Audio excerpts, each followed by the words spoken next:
your question is, bakit bigla akong umalis? To tell you frankly, the day before, I think it was a Saturday, nag-meeting pa kami ng mga abogado ko. Kasi pinaghahandaan talaga namin yung gagawin na ano namin, yung gagawin namin na hearing on that day sa Court of Appeals. So lahat ng mga documents, yung kung paano ako tatanungin. So talaga nag-prepare kami.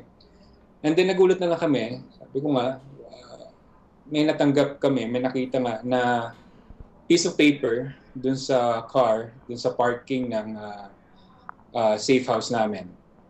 It's a condominium, so kahit pa paano, kahit it's a safe house, it's still accessible to other people. And then, nalaman namin siya come Sunday, nung nakita namin, sabi ko nga doon sa nirelease kong press release, my world literally shattered.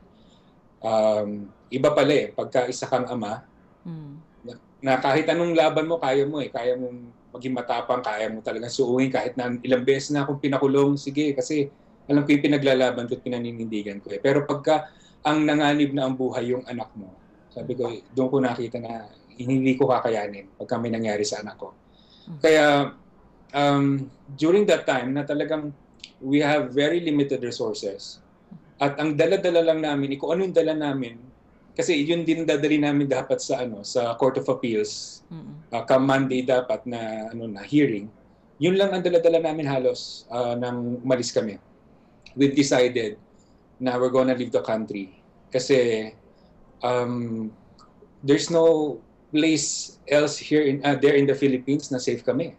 Lalo nga't napaka powerful ng clutches ng Iglesia ni Cristo all over the Philippines. And wala akong maasahan sa justice system, sa government, lalo na sa law enforcement, na sila pa mismo ang ginagamit against me.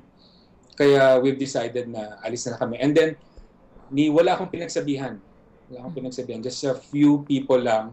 Tapos na nakarating kami sa airport, sabi nga sa akin alam naman ng lahat na ang immigration and ang customs and ang airport, lahat yan talagang very highly influential ang Iglesia ni Cristo. So napakalaki ng chances na talagang mapipigil ako doon. Pero sabi ko nga sa iyo iba yung yung instinct ng parents pagka nanganib na yung anak mo. Handa na kaming suungin yun. Sabi ko nga sa wife ko, dalawa lang pwedeng kahinat niyan. Makaalis tayo o makulong ako. Either way, sabi ko, hayaan ko nang makulong ako, basta makaalis lang tayo. So, yun. Talagang we took the risk. Sabi ko, kahit 80-20% yan, 20% lang na makaalis tayo, let's go for it pa rin.